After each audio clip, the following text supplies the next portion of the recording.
យុវវ័យនៃអុកញ៉ាសន្ធោមុខអុកញ៉ាសន្ធោវោហាមុខ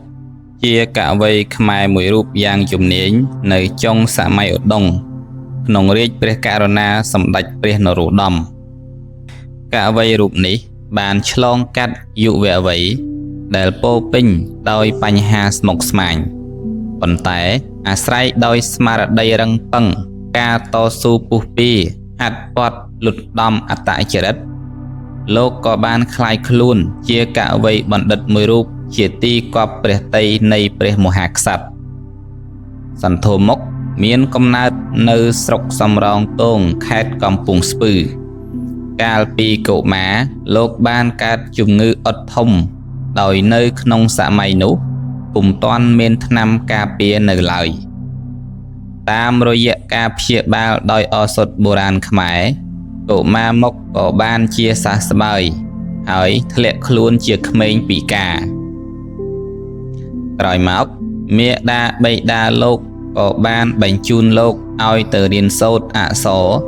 ក្នុងសំណាក់លោកគ្រូរាជធម្មអនគង់នៅវត្តគុក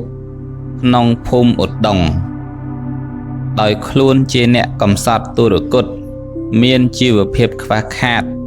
ពេលរៀនអក្សរម្ដងកុមារនេះតែងយកធ្យូងទៅសរសេរលើអំបែងឥដ្ឋឬក្បឿងប៉ុន្តែសន្ធោមុខជាកុមារឧស្សាហ៍ព្យាយាមខិតខំរៀនសូត្រឥតមានធ្វេសប្រហែសធ្វើឲ្យលោកគ្រូសពព្រះតីជាងគេពេលយុវវ័យបានឈានចូលមកដល់យុវជនមុខតែងមានអារម្មណ៍រវើរវាយតូចចិត្តនឹងវាសនារបស់ខ្លួនដែលមានរូបសម្បត្តិអាក្រក់ខុសគេផងកើតក្នុងត្រកូលក្រីក្រលំបាកតោកយ៉ាផងកាលណាយុវវ័យដ៏កំសត់នេះនិយាយលេងសើចជាមួយអ្នកដទៃគេតែងចំអន់បង្អាប់ថាម៉ែងក្រងុកមុខក្រងែង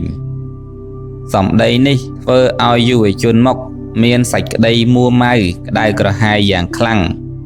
អ្នកសញ្ជឹងគិតថាបើខ្លួនអ្នកគ្មានចំណេះវិជ្ជាអ្វីមួយទេនោះអ្នកនឹងត្រូវទទួលការប្រមាថកាត់ទៀនពីសំណាក់អ្នកដទៃពុំខានឡើយអ្នកក៏ចោទសួរខ្លួនឯង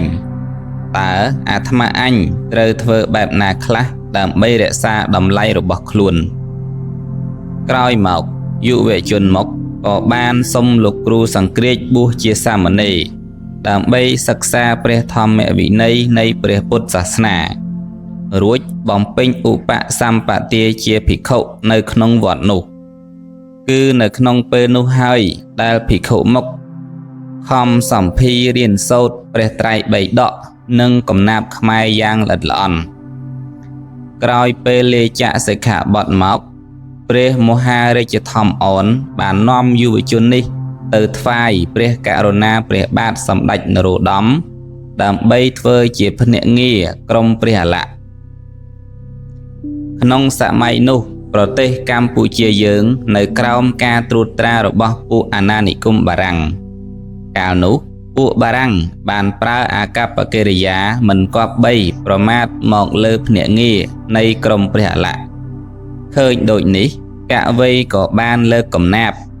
បារាំងបារោយចោលអបល័ក្ខហ៊ានលើកជើងធាក់ព្រះអល័ក្ខលួងលេងព្រះអង្គទ្រង់ជ្រាបថាភ្នាក់ងារក្មេងនេះជាអ្នកចេះក្បួនច្បាប់ពិតប្រាកដព្រះអង្គក៏តែងតាំងសន្ធោមុខឲ្យធ្វើជាចាងវាងក្រុមព្រះអល័ក្ខហើយជាគ្រូលើនាម៉ឺនទាំងឡាយក្នុងការបង្ហាត់បង្រៀនពីច្បាប់រាជការផែនដីក្រៅពីកិច្ចការរាជការលោកឆ្លៀតឱកាសសរសេររឿងរ៉ាវល្អៗជាកាបដូចជារឿងទេវ័ននិងរឿងទុំទាវដែលធ្វើឲ្យព្រះរាជាសពព្រះតីយ៉ាងខ្លាំងកាលណាព្រះអង្គទ្រង់យាងទៅណាមកណាតែងប្រោះព្រះរាជទានឲ្យសន្ធោមុខទៅតាមដង្ហែជានិច្ចសម្រាប់ជួបនឹងហេតុការណ៍ផ្សេងសន្ធោមុខលើកកាបថ្វាយព្រះអង្គជាទីសណ្ដាប់បានមួយរំពេចត្បិតបណ្ឌិតនេះពូកែខាងលើកកំណាព្យភ្លាមណាស់ហើយបានសំរុំដោយពុំណូលរបស់គាត់មួយយ៉ាងខ្លីវើយណែអាចឹកឆាមួយកាក់អាចឹកកន្ត្រាក់បានសាច់ខ្វៃ ទាញខ្វាក់កាប់ខ្វាច់សាប់ញាប់ដៃវើយលៃឲ្យឆាប់ប្រញាប់ឆាន់សន្ធោមុខបានធ្វើឲ្យជីវិតលោកคล้ายជាជីវិតមួយដ៏ថ្លៃថ្លាមិនចេះសាបសូន្យប្រសិនបើមនុស្សម្នាក់សម្រេចបានតម្លៃធំមួយក្នុងជីវិតរបស់ខ្លួនតើមានអ្វីប្រសើរជាងនេះថ្នាលដែលពោពេញដោយជីជាតិក្នុងការឈោងចាប់យកតម្លៃធំទាំងនេះគឺវ័យជំទង់នេះឯងដកស្រង់និងកែសម្រួលពីសៀវភៅអក្សរសាស្ត្រខ្មែរលីធៀមតេងឆ្នាំ1966